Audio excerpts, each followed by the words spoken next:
વૈભવી શોક ધરાવનાર ઘરફોડ ચોરીના રીઢા આરોપીને પકડી પાડી અનડિટેક્ટ ઘરફોડ ચોરીનો ગુનો ડિટેક્ટ કરી ઘરફોડ ચોરીમાં ગયેલ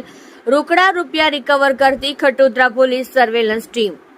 પોલીસ કમિશનર સાહેબ શ્રી સુરત શહેર તથા સંયુક્ત પોલીસ કમિશનર સાહેબ શ્રી સેક્ટર 2 તથા નાયબ પોલીસ કમિશનર સાહેબ શ્રી ઝોન 4 તથા મદદનીશ પોલીસ કમિશનર સાહેબ શ્રી એચ ડિવિઝન નાઓની સૂચના મુજબ તથા police inspector Shri I.M. Huddad Khatodara police station Surat શહેર તથા police inspector Shri R.R. Makwana Khatodara police station Surat શહેર નાઓના માર્ગદર્શન હેઠળ મિલકત સંબંધી ગુનાઓ કેસો શોધી કાઢવા અંગે સૂચના થયેલ હોય જે અનુસંધાને ગઈકાલ તારીખ 22/5/2024 રોજ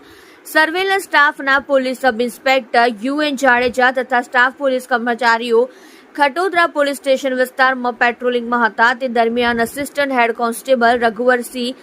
મહિપતસિંહ તથા પોલીસ કોન્સ્ટેબલ રાહુલભાઈ રમેશભાઈ તથા સૂર્યદીપસિંહ ગોવિંદસિંહ નાઓને ખાનગી બાતમીદાર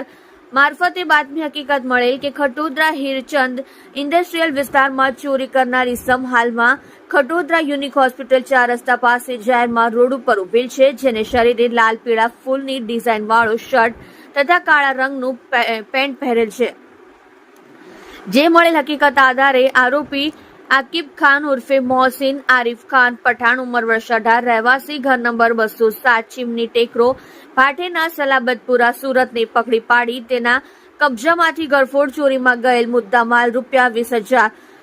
રોકડા સાથે મળી આવતા સદરી આરોપી વિરુદ્ધ કાયદેસરની કાર્યવાહી કરેલ છે।